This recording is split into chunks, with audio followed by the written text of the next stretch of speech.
Top 5 Tour, helping you find the best.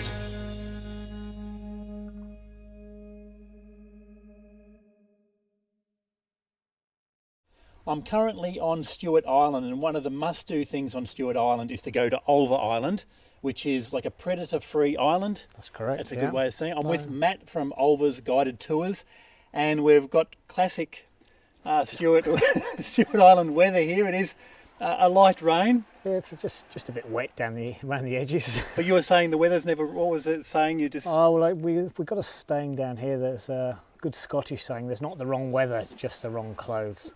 And I think that's very appropriate at the moment. Yeah. It's not always like this, but it is green. Yeah. But yesterday I went on the tour and got perfect weather. We didn't get any rain. That's right. Fantastic island. Now, Ulva's Guided Tours, Ulva, who took the tour yesterday, that's correct, is sort of, would you say, semi-retiring?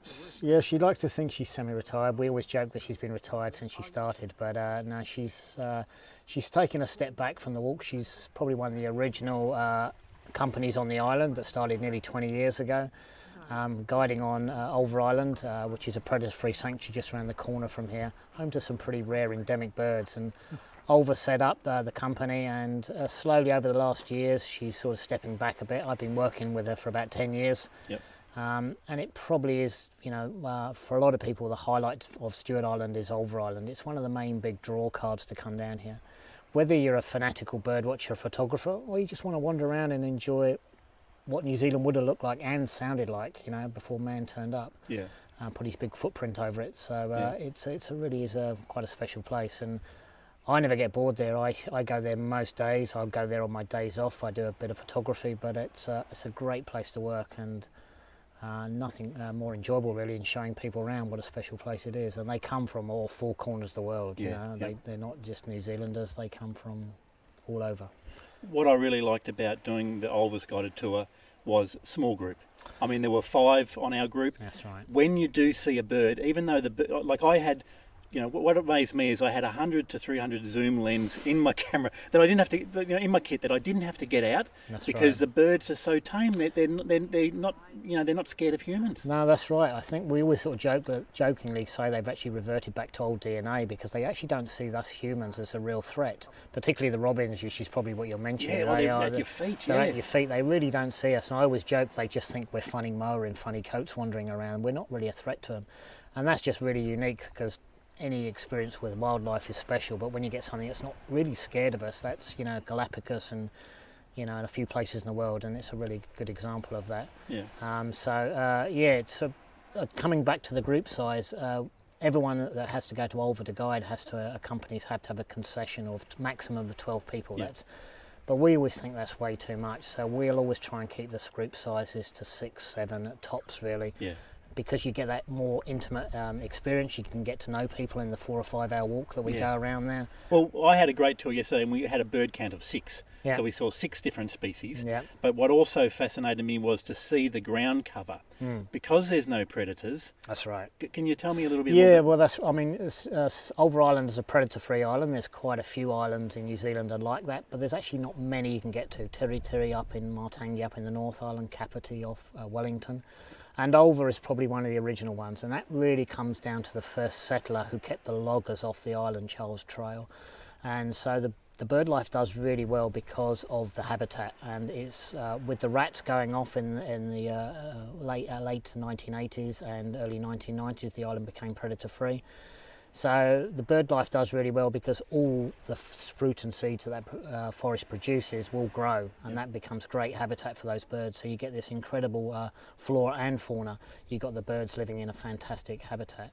There isn't a heap of birds on Ulva. There is not a big list. New Zealand doesn't have a big bird list, i.e. with like Australia or South American places. But most New Zealand birds, the rare endemics that we have quite a few on Ulva, hang around in nice places, and I don't think you can get much nicer place than Ulva Island, really. Well, it's so well set up with the walking tracks too, so it is one of the few islands that you can get access to that's pretty much pre-human. That's right. Yeah, it's probably what New Zealand would have been like, and not only what it looked like, but what it sounded like. Yeah. Because you can go to certain forests in New Zealand and they look great, but they're dead forests. You know, there's not much in them because the stoats and the rats and the cats and the possums have got in there, and there isn't a lot of bird life. Even on Stewart Island, where we don't have so many predators as the mainland, the bird life does very well.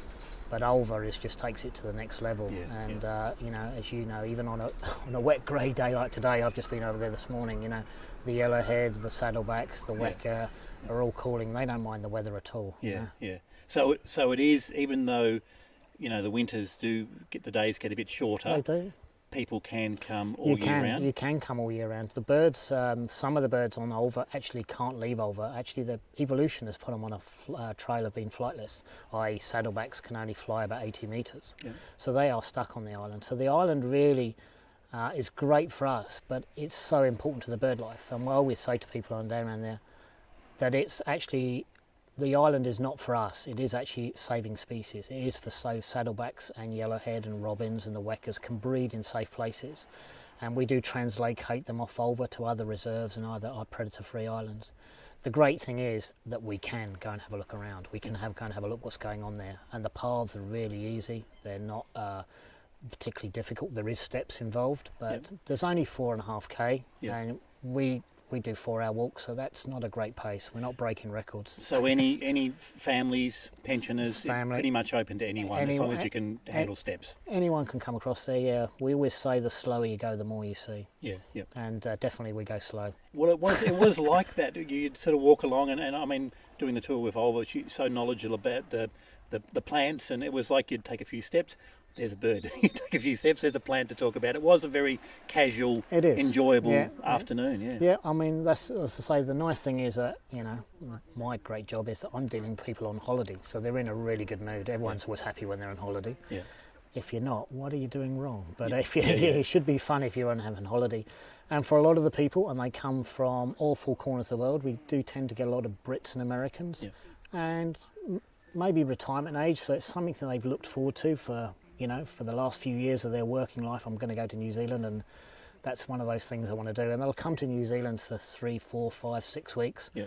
And so they're in a good mood, and so we show people around in a good mood. And for me to show people, particularly bird watchers that are really keen on some of the bird life, to show them something that they've probably dreamt about or flicked through pages in the book, and there it is, there's a yellowhead, or even luckily, you know, some days we see kiwi, exactly.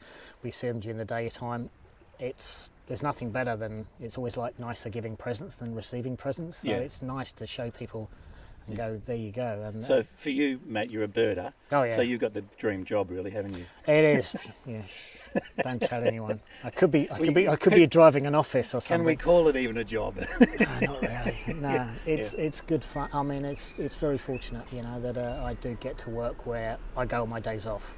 Yeah. There's probably not many people go to their place on their days off for work, you know, but I will happily walk around the Ulva with my camera, and I never take my camera when I'm guiding, because we'd probably still be at the same robin at the beginning of the track. Yeah. But so yeah, it is pretty cool. It's a really beautiful place to work, listen to as well, and see and smell. You know, all kids are out. It's well, just walking through the forest, it's fantastic. That fresh air. It's very relaxing too, I think. It is. It is a special place. What do people say after they've done the tour? What are some of the comments you get from? Well, very, very few negative. Most people are just awe-inspired and, you know, thoroughly enjoyed it. And as I say, realise that maybe they'll never come back, and it's really left a fantastic memory in their brain and a nice sweet taste in their mouth, and it's been a beautiful experience. And if I can help in any way, that's great, just purely by showing people the birds and explaining some of the history and the plants and things. Yeah. But most people are really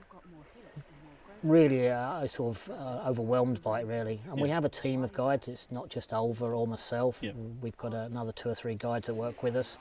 So if we do have big groups, we'll always try and get them down to smaller sizes, so you get that personal experience. Yeah. And all our guides are local, and they sort of, it's not a job to them. It's something they love, you know. And so that's really important, I think. You're dealing with people that are passionate about where they work, and hopefully that comes across in the tours. And I suppose people can go over there and walk themselves, but what I found is, you know, as you're walking around with the guides, you guys can hear the birds, you can hear the sound, you know the plant life. I mean, that was fascinating in itself. It added so much more to knowing about the plants, and to say, I think we've got something over here, and and that that really And added to it. that does help, yeah, because we go over there most days. There's not many days we don't go there, so that just gives you that edge of that's our office effectively. So if we hear yellowhead or mohua, we know they're normally going to be high, i.e. saddlebacks are normally going to be on the ground. Yep. So you've got that instant, you only hear half a call, so that gives you half the battle of trying to find that bird for you and finding it quickly. Because you can go around independently and have a great time, but you're probably spending half the time going, oh, what's that? And I haven't seen that. But with a guide, you learn so much. We've got all the back history, and we can find it quickly for you, hopefully, and get you on it, and multiple views. That's the good thing. There's not just one robin. There's quite a few there. You're always going to find them in the saddlebacks and yellow. You get sick of them by the end. There's robins jumping around your feet. I know, yeah, it's terrible. That's the worst problem of the day, yeah. Exactly, yeah. But thank you, Matt, for your time. No, pleasure. And nice I think if you come to Stewart, you've really got Ulvas. It's a must-do, really. Oh, I think so. Yes, if you're coming to Stewart, we'll do all three islands, and Stewart's definitely one of the big draw cards, and the big draw card of Stewart is Ulva. Yeah. Well, thank you, Matt. No, pleasure. Eat, drink, sleep, do, shop.